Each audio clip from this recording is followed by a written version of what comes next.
Well, thank you all for being here. It's great to see so many friends in the audience and colleagues. So thank you so much for. I'm loud anyway. Sorry, but that New York thing. Anyway, thanks for coming out tonight to help celebrate the great history of art in Los Angeles and the swan song of this amazing project, which I've been working on since 2008, but of course been thinking about these artists for a very, very long time. And it's been amazing to see how many people this show has excited, including Tina Olson. We're excited to have three wonderful artists on our panel today to speak about this project, as well as others here, which is great. And also, I want to recognize one of the catalog essayists who will be in your area for a year, Roberto Tejada. So glad to have him here. But before I introduce the three artists on our panel tonight, I want to take a moment to remember someone else who contributed mightily to the Los Angeles art scene in the late 20th century, and that was Cecil Ferguson, who passed away yesterday at the age of 82. And for those of you who don't know Cecil or didn't know him, he worked at LACMA for many, many years. An amazing story. He actually has an oral history at UCLA if you're interested. But he started out as a janitor, and after maybe in the 40s, late 40s, and became an assistant curator. And in that time, also pushed LACMA to become basically what it is today, to be a more diverse place, to be an open place, but not only working inside the museum, but also working outside and doing shows all over LA in neighborhoods and bringing art to neighborhoods, because you have to remember that, frankly, African Americans really had no places to show during that time, from when he started at LACMA in 1948 until, I think he worked there until the mid-'80s even. So certainly up until the 60s, he was really an active force. So we want to remember all the great work that he did as well. So on our panel today, we have Maren Hassinger. Maren Hassinger was born in Los Angeles in 1947. After studying dance and sculpture at Bennington College, she completed her MFA in fiber structure at UCLA. While in Los Angeles, she began making sculptures with bent, twisted, and frayed wire rope, as well as creating and participating in numerous performances in Los Angeles. Now based in New York City, Hassinger uses disposable materials, plastic bags, paper, cardboard, product boxes to create colorful, large-scale installations that convey a dark message about our consumer culture and the precarious fate of nature in the face of encroaching urban and industrial landscape. In her videos and performance work, Hassinger engages issues of identity, communication, and reception. Hassinger has exhibited widely in the United States and abroad. She is the recipient of many awards and honors, and since 1997, she has been the director of the Reinhardt Graduate Sculpture School at the Maryland Institute College of Art in Baltimore. Next, we have, it's on this page. I want to talk about Alonzo Davis, sitting right here to my left. Alonzo has contributed to the art scene in Los Angeles in the 70s and 80s, as well as the 60s, as an artist, teacher, gallerist, and community organizer. His paintings, murals, prints, and assemblage works combine universal symbols with cultural references collected on trips all over the world, from Africa to Western Europe to the Caribbean. Davis continually aims to put the personal, the global, and the local into productive dialogue. Raised near the campus of Tuskegee University, where his father was a professor of psychology and education and his mother was a librarian, Davis relocated with his mother and younger brother Dale to Southern California when he was a teenager. He received his bachelor's degree in art education from Pepperdine University, where he was disillusioned by the overwhelming Western focus of his coursework in art history. Wanting to understand the living history of African and African American art, he turned to Los Angeles artist Charles White. He eventually completed his BFA at Otis Art Institute in 1971 under White and went on to finish his MFA there a couple of years later as well. In 1987, Davis left Los Angeles for Sacramento to oversee the city's Percent for Art program. He moved to Hawaii, San Antonio, and served also as a dean at the Memphis College of Art in the 90s, and currently is based in Baltimore. And we're also going to talk about his time as a gallerist with the Brockman Gallery, and that will be one of our focuses this evening.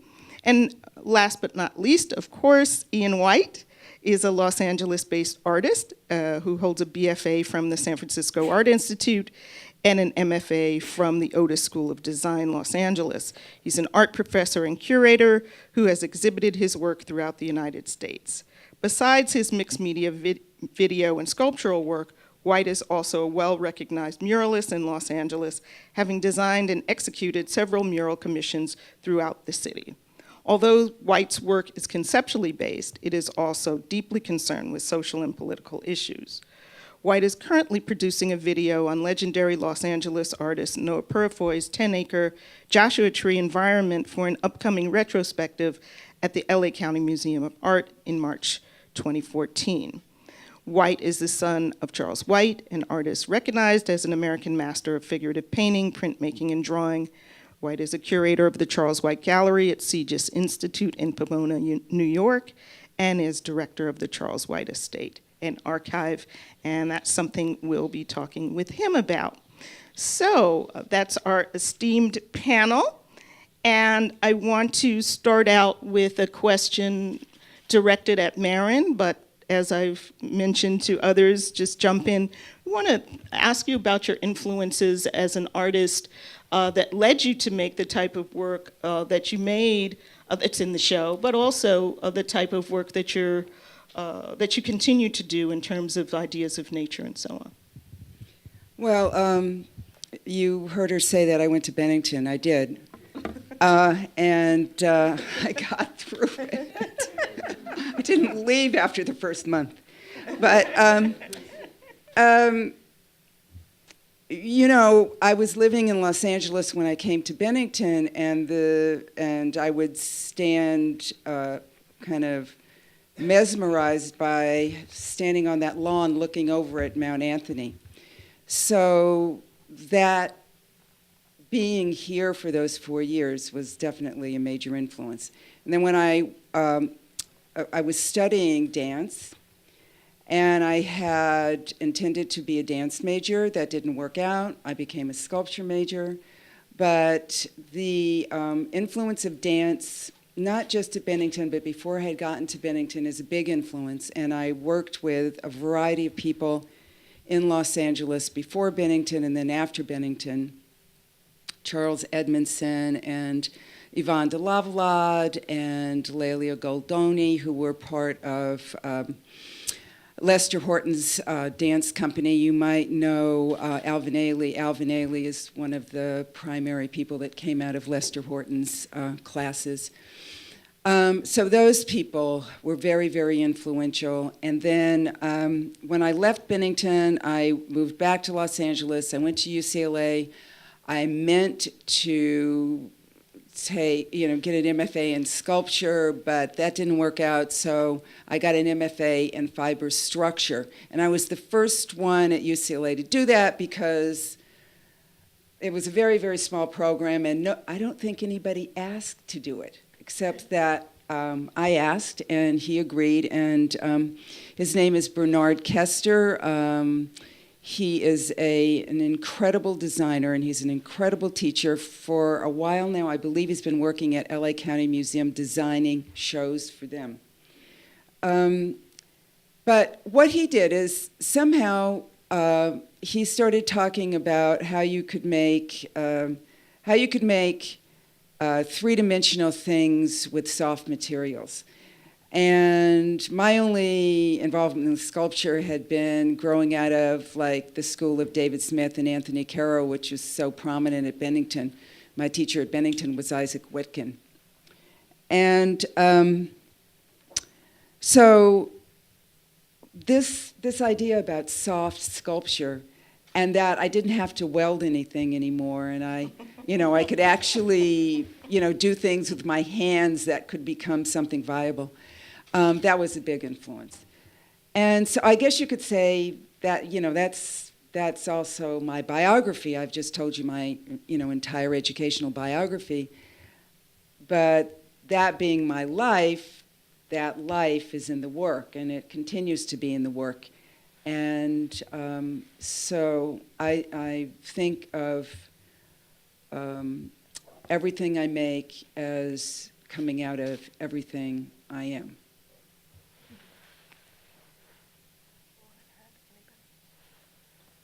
Any influences? Oh, and I forgot to say. Oh, no. He ran Brockman Gallery, which was my first opportunity to get a grant from CETA Title VI. And I was able to do, with wire rope, this material that I found from my involvement with fibers. I was able to do 2 sculptures on 2 freeways in Los Angeles. So thank you. All right. I'm going to, I came out of Alabama to L.A., and my little partners were tough little white kids from USC, whose parents were professors, working class black kids whose parents were from World War II, who were working in the rubber and aerospace industry, and the Japanese kids from internment camp. So that was Fauché Junior High. And I got my head thumped, I got my lunch taken, I learned how to curse, and I really had cultural survival going on, and it was a great, great influence to the directions I ended up taking. I'll skip that and go to high school and went, you do what your parents say, and became a science major, and every time I could, I took an art class. And so I ended up with enough credits to be a science art major, and then I went to LA City College and said I'll be, some other kind of professional, and then took 1 design class and said, that's it. It's over. My brother, he can be something else. I'm not gonna. I'm going to be an artist. And I transferred to Pepperdine, and it was a bad experience. It was a really bad experience, and I won't say why, but I will tell you that Tibor Yankai, a Hungarian pacifist, was my major mentor. And he gave me wings to be an artist and to see the world in a different light than my previous exposure. My other influences have been travel. I dated a girl in high school whose mother I liked better. And Mrs. Peters said, Alonzo, you need to travel. And I can't take this trip. My mother is ill. I have to take care of her. Here's a ticket to Europe. Go see the art history you can't stand. And I did. And I learned more from traveling and seeing than I did from what I would call a very poor art history training at Pepperdine. And then travel from that has been the greatest influence in learning.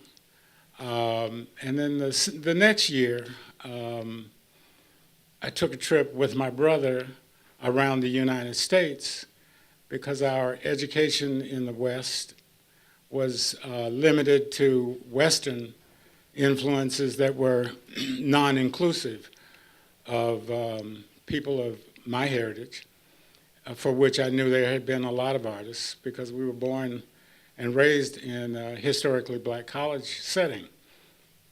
So we traveled from LA to Phoenix and met Eugene Grigsby and Paolo Salieri along the way, who was an Italian architect, to Houston and to Dallas, African-American artists in those communities, Jackson State University in Mississippi, our hometown, Tuskegee.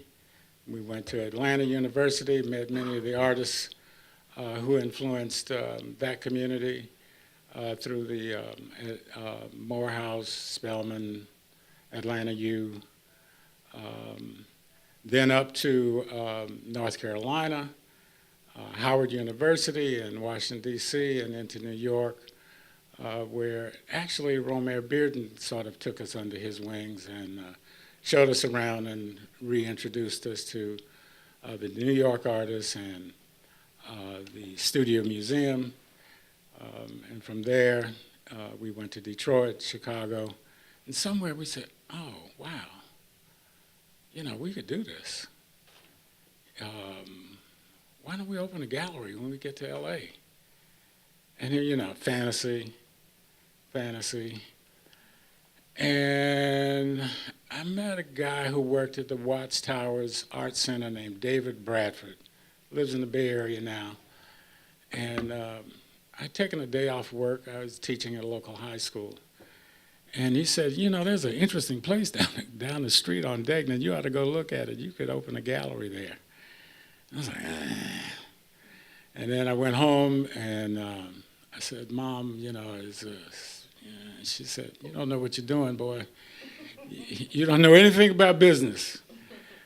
Go see Mr. Parks next door. He's a lawyer. Mr. Parks said, oh, that's a standard lease. Go for it.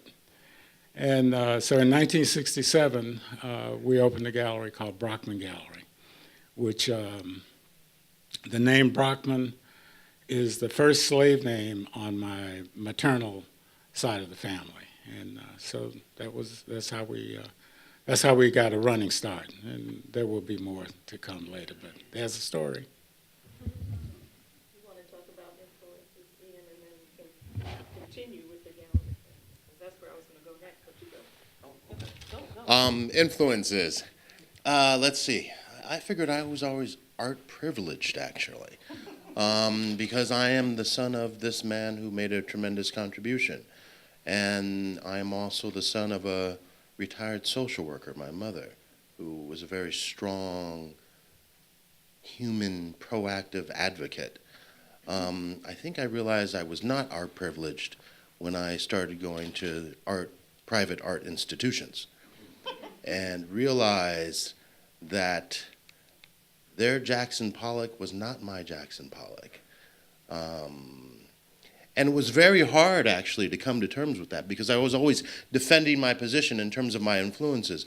And I am not a participant in terms of being an artist in the Now Dig This show, but those are my influences. That is my kind of foundation in terms of work I was exposed to as a child. I know these folks as this big, and then I kind of evolved and then really didn't reintroduce myself to 20 to 30 years later to these individuals. But their work had influenced me and had been my foundation for getting in this game. And I really felt strong and confident, and it gave me a level of confidence that I think a lot of people in undergraduate were seeking because they were trying to develop these communities, you know, these artistic communities, blah, blah, blah. I already had that as a foundation, but it wasn't really serving me because in the art institution, you're having to justify one's foundation, one's point of departure. So that was always very challenging. But I've always, and still do, feel very art privileged just because of the level of exposure. And now that I have this wonderful 3-year-old, and he's going to all these museums and galleries, and I was in that same kind of dynamic as I would travel with my father to his numerous different shows around the country. Just to see this as a viable alternative in terms of profession And that artists, when I was younger, were always the funnest folks to listen to. They had a more global perspective. They could talk about anything. And the folks that were hanging out with my father were the musicians, were writers, were theater folks. It was a very kind of talented ensemble of individuals that came from different levels of creativity and all had a different approach to their creative relationship to what they were interacting with. So I'm very fortunate and very lucky being.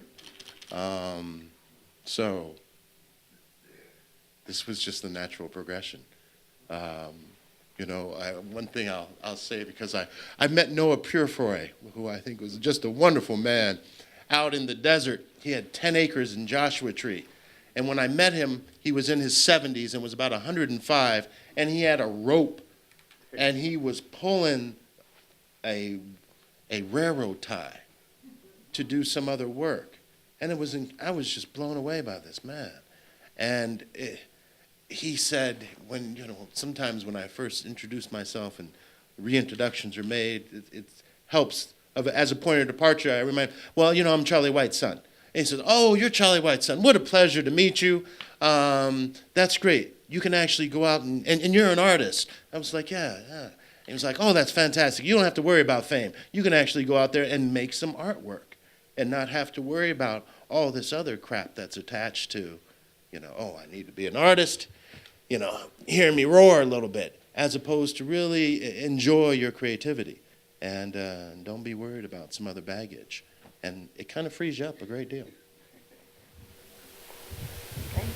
Well, I'm going to go on to another question focused on the idea of the gallery, and I was going to mention all the things that Alonzo did, but he told you how the gallery began in 1967. It was in business for 22 years, and amazingly, we know about the Ferris Gallery, and first big show of Andy Warhol and Boucher and everybody and all the luminaries around that. But that gallery was only open for 9 years.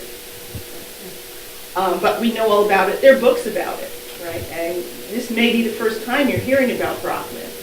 But it's open for more than double the amount of time as Ferris. And what's also interesting, Brockman opened the year Ferris closes. So I think that really tells us about what's happening in Los Angeles at the time, how the art scene is changing, and how these people actually, changed the scene. So one of the things that I've been curious about, if we think about having this gallery, Alonzo and his brother Dale, for 22 years, and basically, building a market, right?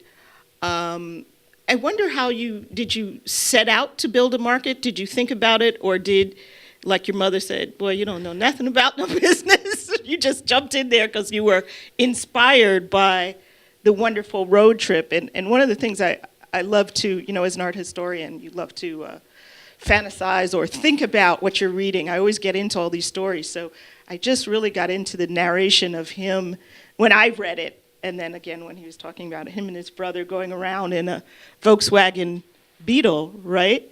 Going around the country. And again, we know of these stories like Jack Kerouac on the road, right? So think about these guys. And also I want you... Sleeping in the back. Sleeping in the back, sleeping on the ground. Well, there's so many parts of this story, but let's stick to the market thing. Maybe we'll come back to the other part that I'm... Watts riots. That's really the truth. The social revolution that happened in Los Angeles in 1965 blew the top off of a boiling pot that had been going on a long time, and a city that saw a very interesting way to divide people by a freeway and by basically covenant type of living situations. So,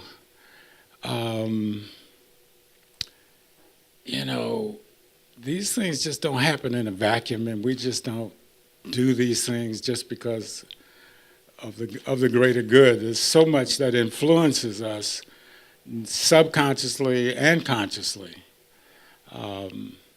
So, while we're doing this trip and we're having this kind of conversation, something else is going on. And, there's a lot of angry people going. And there's, Noah Purifoy doing these things at the Watts Towers. And there's a community that's having exhibits in parks. And the LA County Art Museum is leaving the black community to another gentrified area of Los Angeles. And, two guys from the South said, well, wait a minute, there's no venue. There's a lot of artists here, and we are artists, and we can do our own thing. We come from Tuskegee. What's the deal? Not that we knew, I didn't have a business plan. I know, a business plan is very important, but I did not have a business plan. I didn't have an accountant, didn't really know, all these percentages and divisions and so forth that, we have to do for the marketplace. And, I just knew artists. I'm going around finding artists, and, I'm feeling the revolution. And, I've gone to a few of these talks, kind of like this one, and nobody ever says the Black Panthers and the US organizations were also making energy happen and raising the consciousness of a lot of people who had become pacified and who were neutered. So all of a sudden, there is a revolution, and there's a new energy happening. I'm very curious about what's going to happen during our times now, because we're living through the Arab Spring. I mean, it's bound to affect the way the whole globe and the whole Western culture is influenced by the Arab communities. It's inevitable. It's how we deal with it is the challenge. The gallery and the marketplace, there was no marketplace. It was no marketplace. Mel Edwards was leaving. Danny Johnson was gone. People were saying, Charles White, he's at Heritage Gallery in La Cienega.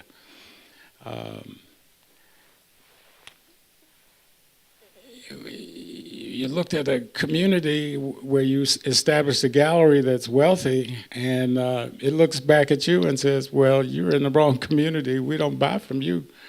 The marketplace is over in Hollywood, Sunset, La Cienega. But it's interesting. It's interesting the white stamp of approval brings something to the table. So in order to garner my black community, I drew the white community. And the white community came to Brockman Gallery, and all of a sudden, the upper middle class black community started looking at, well, what's going on? And, money's being spent, et cetera. An interesting example would be my notes. An interesting example would be Hollywood, movie people. They attract a lot of attention, and all of At first, I used to say no. I want to sell to my people, so forth and so on. Then a little Italian guy shows up and he says, blah blah blah blah blah blah blah. Oh, I like this. You got to load up your car and come out to my place, blah, blah, blah. And I go out to his place in a trailer in Burbank, and who's there? Bill Cosby. Well, I sold Bill Cosby a lot of art, and he never came to the community. But it's interesting that, whatever the formula and however it works, you have to garner your marketplace. And I had a number of artists who were excellent, who were very active, and who were commercially viable. Sold a work of David Hammond's to the Oakland Museum, and all of a sudden the community was in oh, wow, what happened? Why did Oakland Museum buy David's work?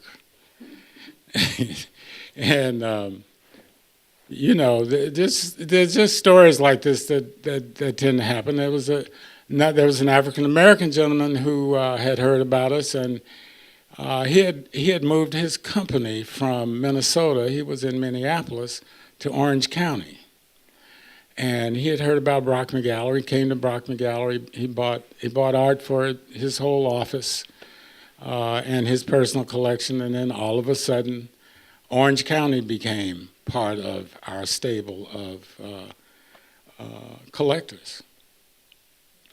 So, if you pay attention, then you kind of build on the things that happen as a result of in my case, naivete. I just wanted to be an artist. I'm an artist now. I'm glad to be out of the business, but it made for a very rich experience, and I have no regrets. And there are more stories, but I'm going to pass it on. You guys want to add anything about your experience of galleries and markets, and then we'll move on to our last question and open it up? I would say that my experience at Brockman was the most positive gallery experience I had in LA, I believe, until the Hammer. Thank you. I think. There's a lot to remember, but no. I found the gallery situation in Los Angeles really racist and sexist, and there was something really wrong with my work as a possibility too. No, I was never asked to be part of a gallery. Well, I'm going to shift to our last question, and we can come back to those ideas, continue about the gallery thing as well. But I want to talk about the idea of archive and focus it on Ian, because that's been also a part of his identity, certainly for the years that I've known him, caring for this great archive of a wonderful artist. And what is your approach to that? I mean, did you say, I'm going to, preserve this archive? Was this something, or is it like what Alonzo is just describing about the gallery? Hey, we can do this, or something.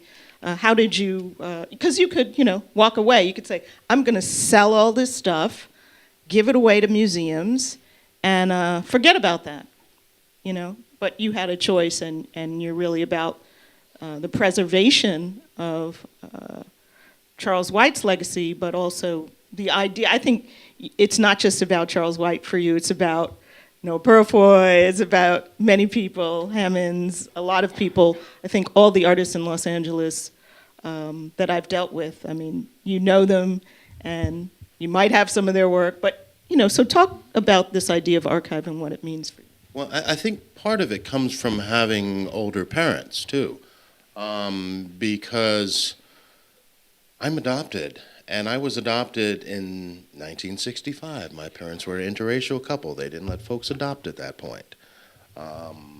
And so all their contemporaries, their children were already grown. And either they were around, their children were around the exit portion of their life, or my mother was one of these great caregivers. But when my mother wasn't physically able to do it, I ended up by default picking up the slack and helping out a lot of folks that were out of the 1920s and 1930s and had amassed a tremendous amount of just personal kind of collections. And one of the things that gets to, what do you want to do with all this? At one point, I think when we're living life, we don't really think about these objects, and we just start amassing.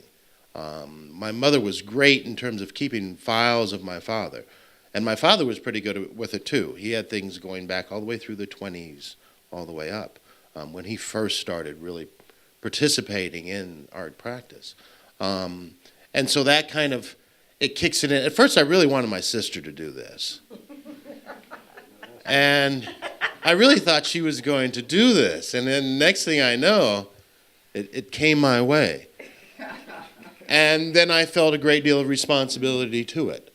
And it was important when I was an undergrad, just as much as I was kind of suggesting earlier, finding that I was not as art privileged as I thought I was.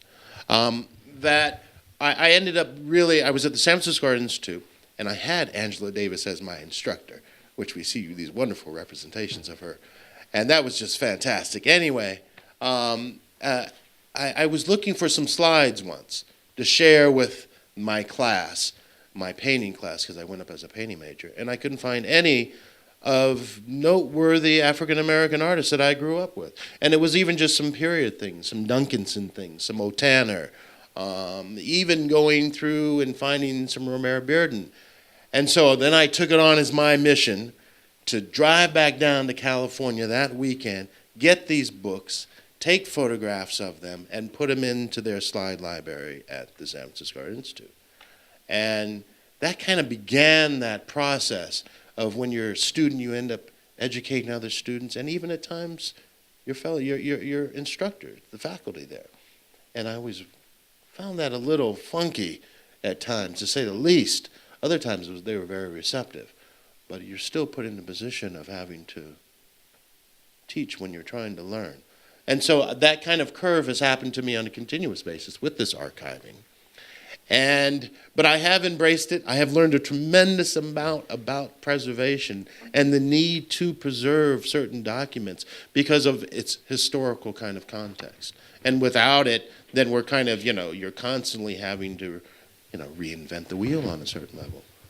When these contributions existed, they have this record. The problem is it goes almost down to the issue of, folktale and oral history versus, these documents of written language. You're kind of fighting these things. So it's very important that accountability in this process is important. And yes, I'm very interested in Noah Purefoy, and just in terms of, again, his contribution, but his things were all over the place, and there's a lot of artists like that. It's just he's a more noted one. But again, I end up with a tremendous amount of boxes, and the need to find a good place to store these for, basically like these liberal arts schools that you all are at. You have this wonderful opportunity. You're producing these art historians, art theoreticians. They have to look at new material, and they have to kind of engage, a certain kind of conversation that has been excluded for many years. So the need to preserve that kind of information for further and continuous study is very important. And so I've kind of taken it on. It's a very kind of costly, personal costly, time costly, but it's very rewarding at the end of the day. I want to acknowledge the installation here, and Mel, your piece hanging from that chain, man. Whew, it's cold-blooded the way they cast that shadow. And Fred, whew, man, that installation here makes your work sing. Yeah, man, I got to give you credit, man. It's there. It's there. Now, on the archives, just for a moment, it's interesting to walk through the room and say, "Ah, oh, dang, I own a lot of this work."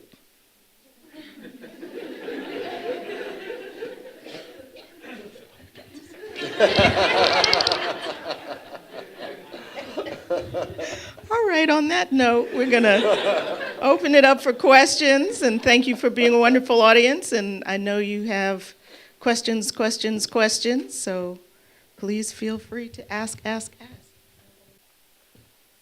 gonna say this. The other archive is those people that are not artists, who have passed my way, who were kids, that came to Brockman Gallery, who are now art historians, art dealers, and art appreciators, who came with their parents. And, the miracle or the madness of Facebook has brought them back in touch with me. And they're all over the United States. And a lot of them acknowledge that one little spark that had set them off into different directions, but still a connection and a small influence that you can do as individuals for the next generation, just by reaching out or by being present or taking a moment to exchange.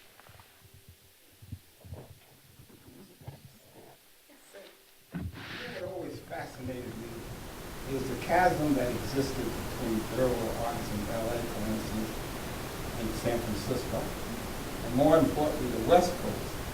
I'm born and raised in Harlem, and the West Coast artists of our generation.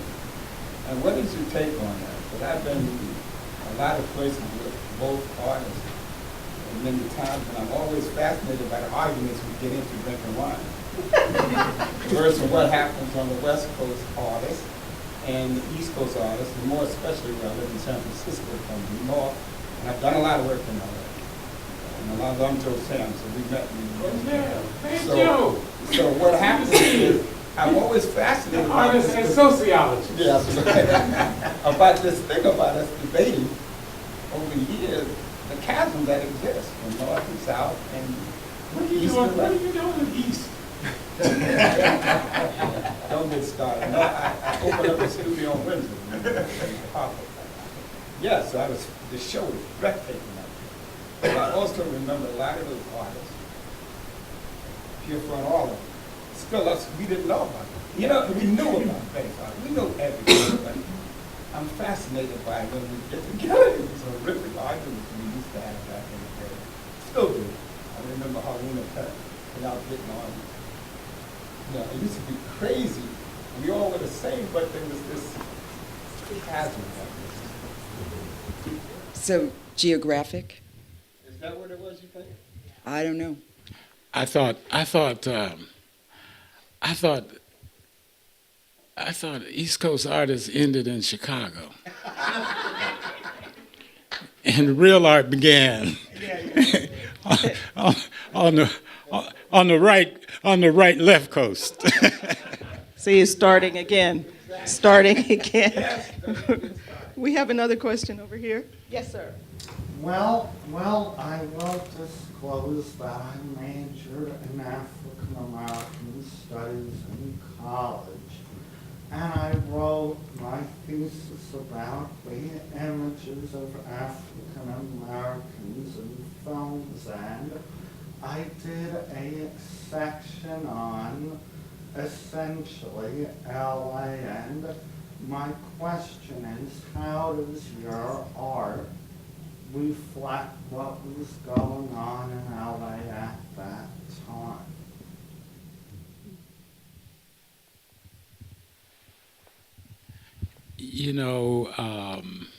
It's in the exhibit.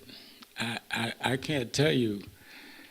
If you can't see it, it's definitely there. And there's a vast array of approaches.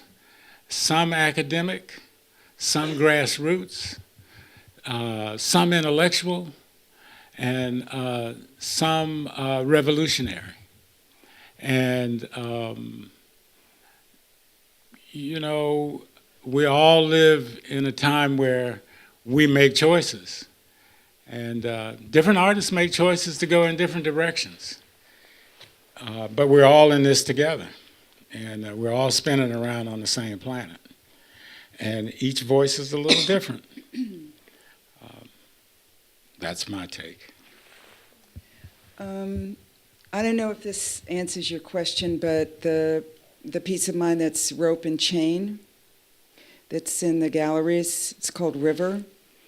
When I made that piece, I was a graduate student in the fiber department at UCLA, and I thought I was making a piece that had to do with how the fiber looked with the chain. I wasn't consciously making a reference to a slave past. But then years and years later, I made another piece called River, which was about the history of my family, which did include a slave past. So sometimes events are happening in the world and you are influenced by those things, but they maybe don't come out as if it's reportage. It comes out in ways that are almost unconscious. But I do feel in this show there are several very conscious efforts to deal with the aftermath of the Watts riots, like the found objects of Noah's and various others in the show. So I think that there are some more obvious examples of what the life of being an African American artist is in the show, and then there are some more elusive examples. Does that answer your question? I have a piece in the exhibit called Pan-African Direction, and that deals with an African consciousness and an attempt to be closer in knowledge of my African history. I'm very much aware of my Native American history and my European history, but my family's oral tradition come from the African influence. And this year, I did, as my Christmas present to myself, my DNA. And so, you know, the Gold Coast history of the oral words from my aunts and uncles and so forth on my mother's side wasn't really true. We're Tauric. We come from Mali, the desert people. So that's a whole nother, maybe that's why I'm such a gypsy. Other questions? Yes, ma'am. I actually wanted to jump on your last comment because I'm curious about the role of travel, particularly outside of the United States. I just wanted to know if how much travel to different types of cultures and other countries may have influenced your work, and also the reception of your work outside of the United States. I try to go outside the United States once a year if possible. This year, I have a daughter who's 27 this month. 2 years ago, we went to Haiti and Dominican Republic. This year, we went to Panama. The influence, the third world influences in all of these countries are amazing. And I don't make art in those countries. I absorb the culture. And I've been traveling to West Africa, Europe, South America, and the south and southwest of the United States just got back from New Mexico this year.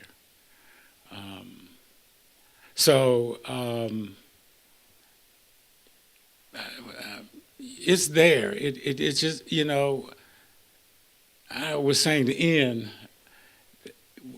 Panama, the African influence, the West Indian influence, the native influence, the Chinaman influence, the Korean influence, the Latin American, North American, American, they're still living there or they have left children there.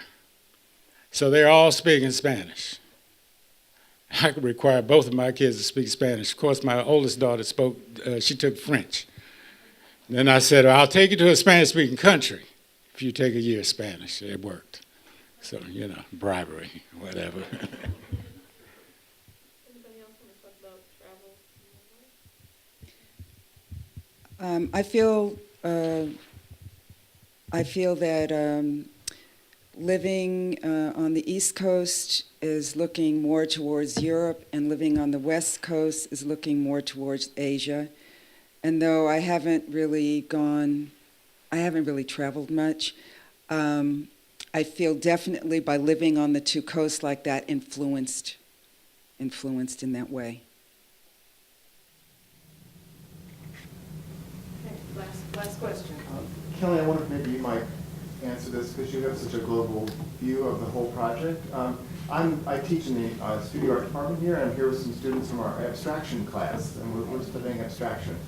And the show is such a wonderful example of how abstraction can be used for personal expression, but also sort of unexpectedly to present political position and make comment about social justice. So I was wondering if you could talk a little bit broadly about the show, how you see artists using an abstract language to represent social issues. Thank you for that great question, and it allows me to do something that I want to do, which is bring in Fred and Mel, because their work is abstract. I mean, and Mel has certainly, Melvin Edwards has from the beginning used his work, which has always been abstract, the sculptural work. We won't go way back, although Mel will always tell you about back from the beginning.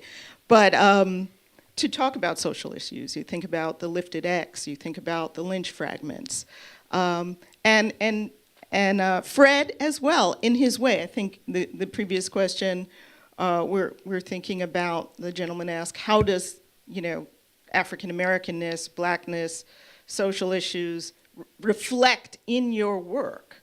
And as Maren answered, you do pieces and only later you realize that the world was affecting you. You're not necessarily conscious, it's unconscious in certain ways. So I wonder if Mel and Fred can address these issues briefly, because then we'll go party, but Fred Eversley. I think Mel's better for this. But I think He's older than me.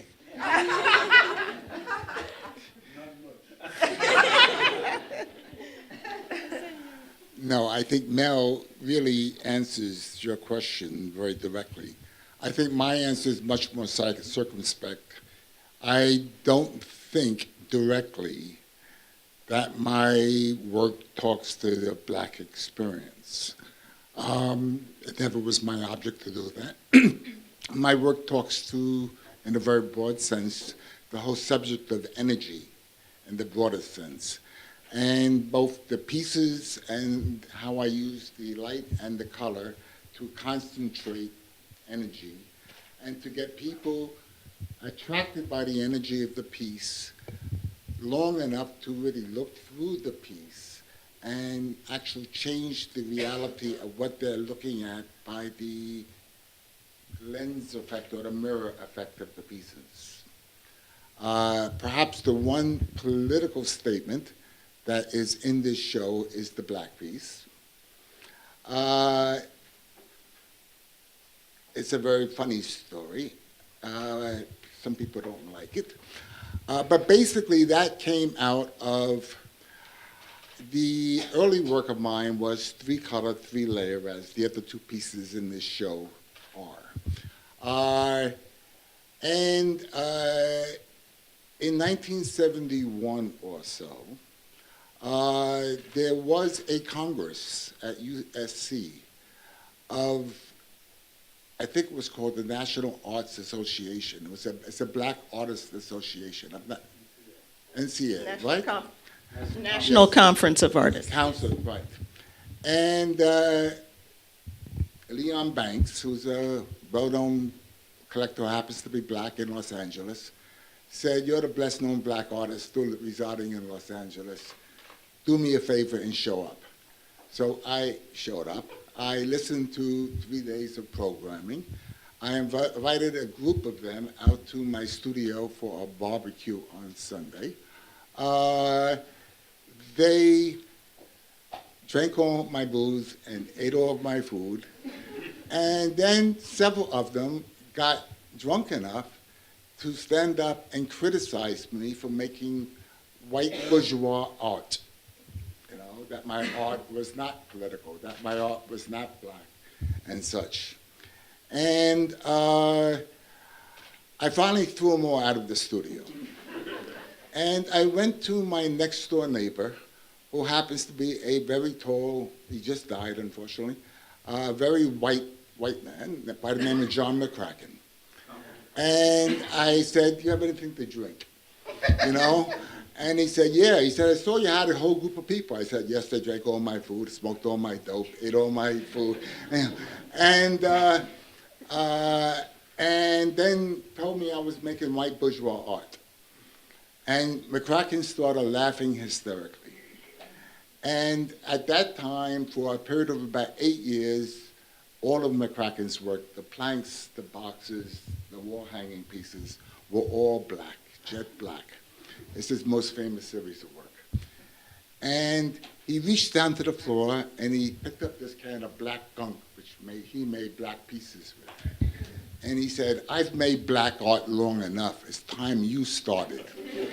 And he bequeathed me the quart can of black gunk, which I still have. It goes a very long way.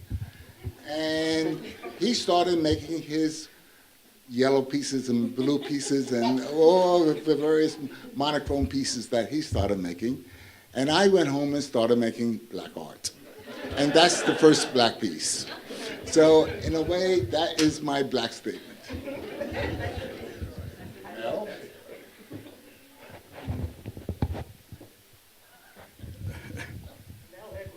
Actually, I really didn't come to intend to talk, so I came to listen.